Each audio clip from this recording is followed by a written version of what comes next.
Assalamualaikum warahmatullahi wabarakatuh. Saya Dr. Bakti, dokter anak ya.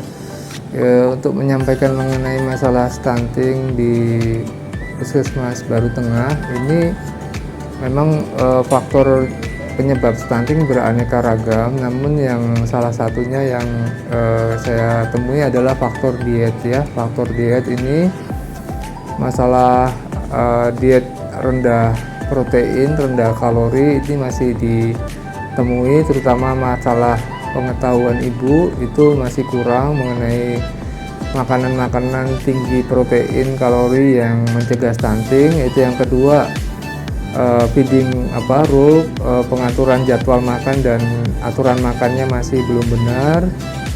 Terus juga dihambat juga oleh faktor ekonomi, jadi pemenuhan nutrisi protein hewani atau protein ini masih kurang karena hambatan ekonomi. Jadi ada anjuran juga untuk misalnya memelihara memelihara hewan seperti ikan atau unggas yang bisa untuk konsumsi sehari-hari.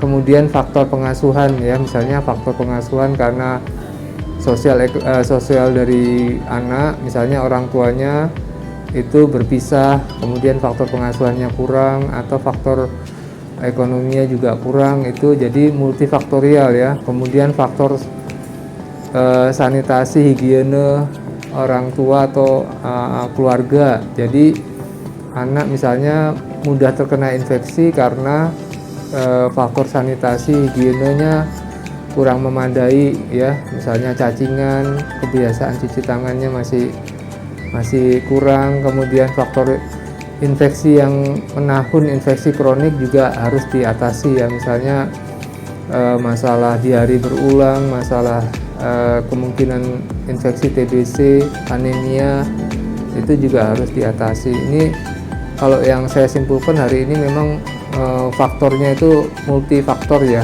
jadi selain dietnya kurang, infeksi maupun faktor sosialnya, ekonomi juga sangat berpengaruh. Terima kasih. Assalamualaikum warahmatullahi wabarakatuh.